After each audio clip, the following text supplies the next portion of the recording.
अरे क्या नहीं है, हम कहने की थी अब नहीं है, पहले थी तो हमने कहा गया, जब चली गई तब में तकलीफ हुआ जी। ये बताइए कि हमारे देश में मुसलमानों की कमी है।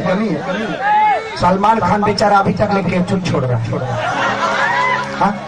सलमान खान अभी शादी नहीं किए, क्या सलमान खान से ऊपर थोड़ी है शोएब मलिक? नहीं है ना। अरे करना ही था तो शान से करती, करना ही था तो शान से करती, प्यार ही करना था तो हिंदुस्तान से करती। ये सब लोग जानते हैं कि शोएब मलिक झूठा है, नकार है। अरे शादी ही करना था तो इस पठान से करती।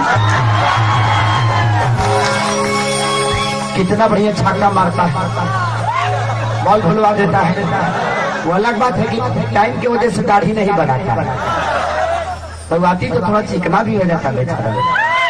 लेकिन तो मोहब्बत की कशिश थी, वरना शोएब मलिक में बात ही क्या थी। ये तो मोहब्बत की कशिश थी, वरना शोएब मलिक में बात ही क्या थी। अरे वो तो सानिया मिर्जा थी जिसने हिंदुस्तान का ये करवा दिया, वरना पाकिस्तान की औकात ही क्या थी।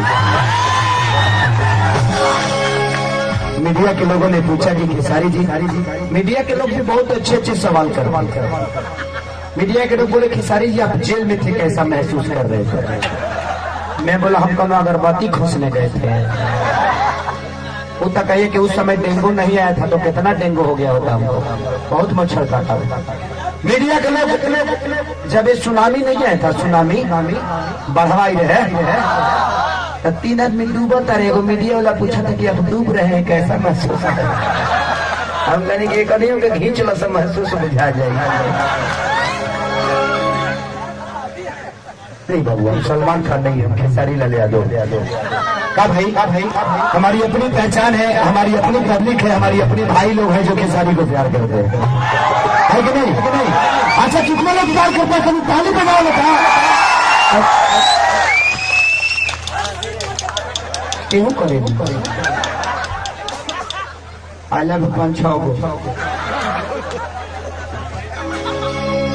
कि छोड़ी खेसारी के बोलन संगी चल गई हो, नहीं रहे पता इतना बदल गई हो।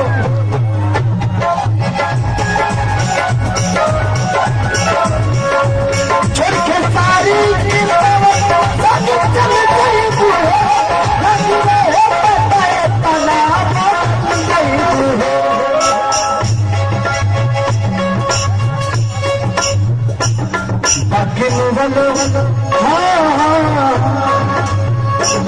बाकी मुगलों के बाद तो के प्यार दे, बाकी मुगलों के बाद तो के प्यार दे, जहियारी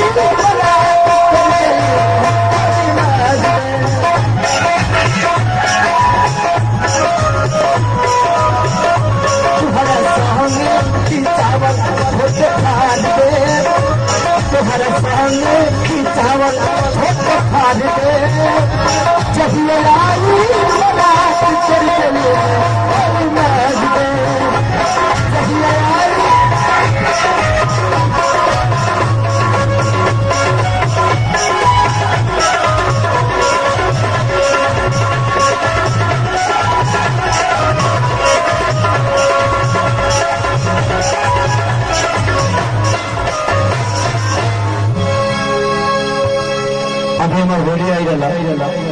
कि छोड़ के जाता जुमारा मेरा सनी, जाके बाबू साहब से फसली।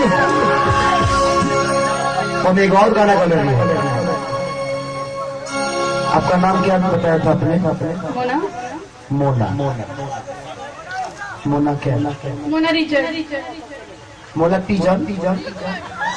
मोना result. I am Christian. Richard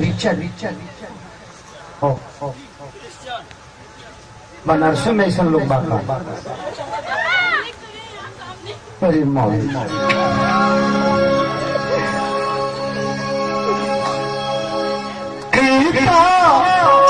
रुपया न पैसा नहीं धार मांगे, तो मोनवा होलिया में बैगन बड़हन भाई भाई ये गाना हमने के माता बहन बेटी लोग जब चुमावन होला तो गावेला जानते लोग का गावेला वो तो बड़ा उड़े भी गावेला माता बहन बेटी हमने के ओरिजिनल का गावेला कि ये हो मोनवा चुमेले छिनरी का मांगेले तो छिनरी गाछी पर के बाला राधा पार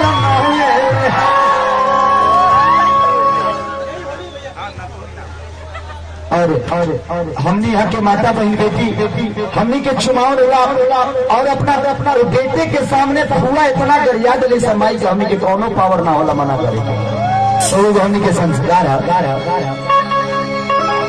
और नथुनिया तो किधर